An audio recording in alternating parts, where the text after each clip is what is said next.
Emma अपने phone को घूर रही थी। एक टेक्स्ट मैसेज अननोन नंबर से, दे नो स्टॉप डिगिंग और एल्स। उसका दिल जोर से धड़क रहा था। ये किसने भेजा? वो किस चीज में खुदाई कर रही थी? ये सिर्फ एक स्टोरी से बढ़कर था। ये खतरनाक था। एक लोकल न्यूज़पेपर की जर्नलिस्ट एम्मा कुछ चोरियों की जांच कर रही थी जो देखने में अलग अलग लग रही थी, लेकिन कुछ गड़बड़ लग रहा था। टारगेट्स बहुत स्पेसिफिक थे, टाइमिंग बहुत परफेक्ट। अब इस मैसेज ने उसके शक को पक्का कर दिया था। कोई उसे चुप कराना चाहता था। डर और उसकी जिद आपस में लड़ रहे थे। क्या वो ये सब छोड़ सकती थी? क्या वो इतनी बड़ी, इतनी खतरनाक स्टोरी को इग्नोर कर सकती थी? नहीं, वो नहीं करेगी, वो नहीं कर सकती। ये डर से बड़ा था, ये सच्चाई के बारे में था।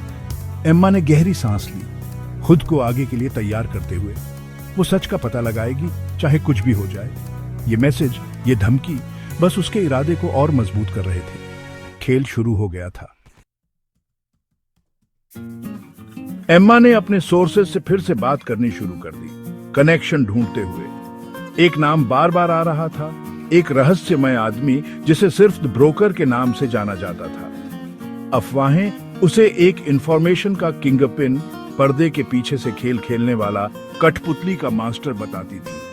वो अपने कांटेक्ट से मिली एक अंधेरी गली में घबराया हुआ आदमी। उसने उसके शक की पुष्टि की। ब्रोकर शामिल था, लेकिन पूरी बात धुंधली, खतरनाक थी। उसने उसे सावधान रहने की चेतावनी दी। बहुत से लोग गायब हो गए थे, बहुत सारे सवाल पूछते हुए। जैसे ही वो वहां से गई, एम्मा को अपनी गर्दन के पीछे एक झुनझुनी महसूस हुई। ऐसा लग रहा था जैसे कोई उसे देख रहा है। उसने अपनी रफ्तार तेज कर ली, होशियार हो गई। वहम शायद, या शायद शिकारी अब शिकार बन रहे थे। एक काली सेडान उसके पास से धीरे धीरे गुजरी। एम्मा ने ड्राइवर को देखा। ठंडी कड़ी निगाहें उसे घूर रही थी। वो एक दरवाजे में छुप गई। उसका दिल तेजी से धड़क रहा था। वो उसके पीछे थे। नींद नामुमकिन थी। एम्मा ने पूरी रात अपने नोट्स पर रास्ते हुए बिताई, कोई भी ऐसा सुराग ढूंढने की कोशिश में जो उसे ब्रोकर तक ले जा सके। उसे ढूंढना था, इससे पहले कि वो उसे ढूंढ लेते।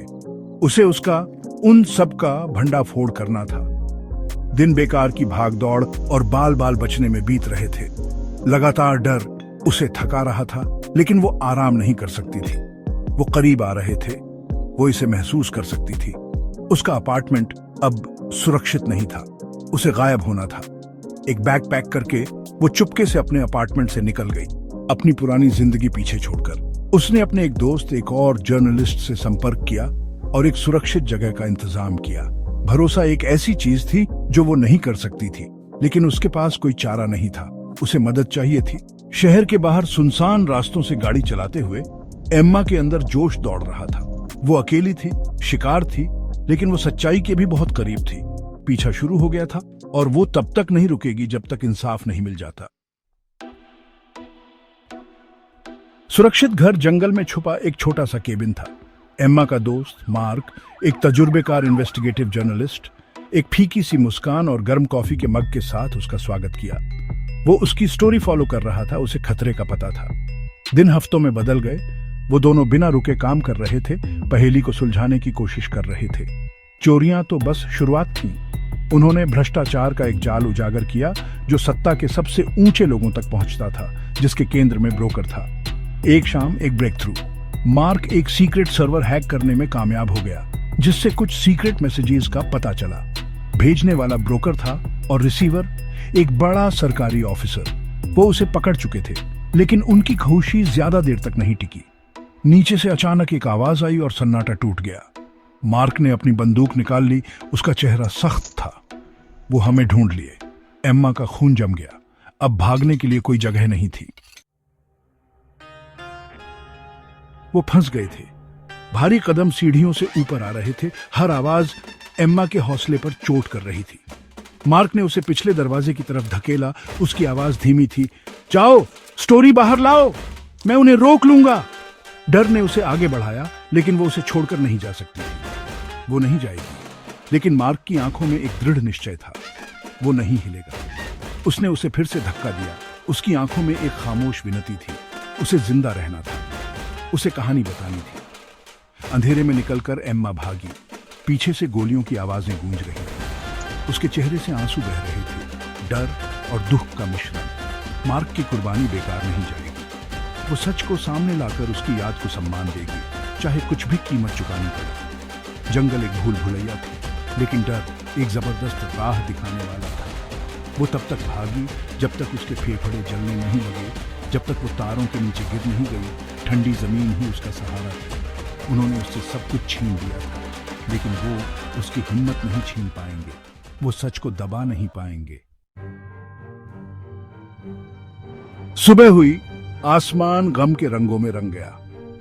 एम्मा चोटिल और घायल जंगल से बाहर आई। उसका हौसला दुख से और सच के लिए उसकी जरूरत से मजबूत हो गया था। उसने एक पब्लिक फोन ढूंढा। उसके हाथ कांप रहे थे जब उसने एक जाना पहचाना नंबर डायल किया। दूसरी तरफ आवाज थकी हुई लेकिन चौकन्नी थी। यह उसका एडिटर था, एक तजुर्बेकार पत्रकार जिसने सब कुछ देखा था। उसने ध्यान से सुना जब एम्मा ने डरावनी घटनाओं के बारे में बताया। उसकी खामोशी के बीच सांस लेने की तेज आवाजें आ रही थी। किसी सुरक्षित जगह पर चले जाओ, उसने कहा। उसकी आवाज में चिंता थी। हम तुम्हें सुरक्षा देंगे। ये स्टोरी जितना हमने सोचा था उससे भी बड़ी है, लेकिन ये खतरनाक है एम्मा।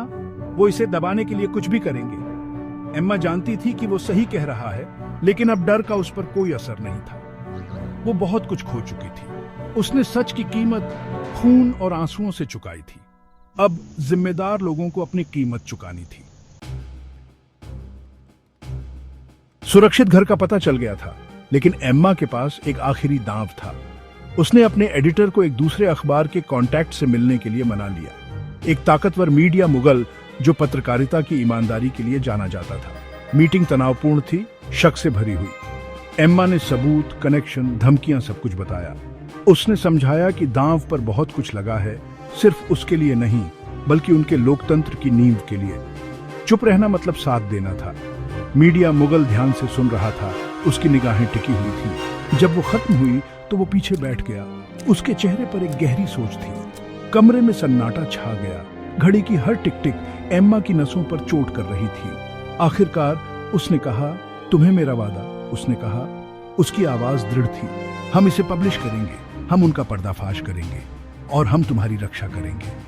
एम्मा को राहत मिली, एक ऐसी राहत जिससे उसके दुख कम नहीं हुए, लेकिन भविष्य के लिए एक उम्मीद जगी। कहानी एक तूफान की तरह फैली, शहर को सदमे और गुस्से में डुबो दिया। सबूत पक्के थे, साजिश की पहुंच चौंका देने वाली थी। नाम सामने आए, गिरफ्तारियां हुई, ब्रोकर बेनकाब होकर गायब हो गया। एम्मा ने एक सुरक्षित जगह से सब कुछ देखा। जीत और गम का मिश्रण उसके अंदर था। उसने कर दिखाया था। उसने सच का खुलासा किया था, लेकिन एक भयानक कीमत पर। मार्क चला गया था। उसकी कुर्बानी इस बात का सबूत थी कि क्या दांव पर लगा था। जांच जारी रही।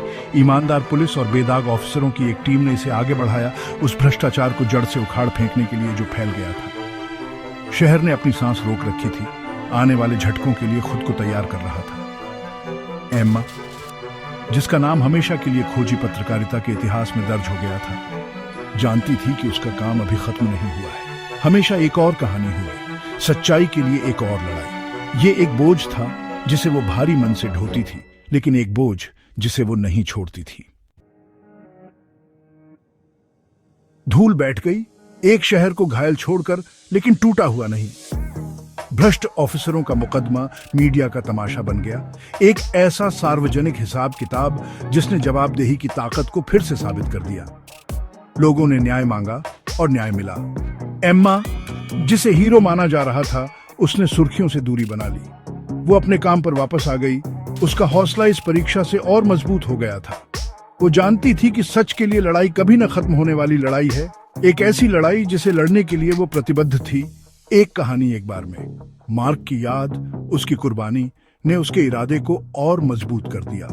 वो सबसे अंधेरी जगहों पर रोशनी डालकर, बेजुबानों को आवाज देकर, ताकतवर लोगों को जवाबदेह बनाकर उसकी याद का सम्मान करेगी। कलम, उसने महसूस किया, वाकई तलवार से ज्यादा ताकतवर थी। ये अन्याय के खिलाफ एक हथियार थी, अत्याचार के खिलाफ एक ढाल, अंधेरे में डूबी दुनिया में उम्मीद की किरण। और वो एम्मा इसे अटूट साहस और अडिग ईमानदारी से चलाएगी।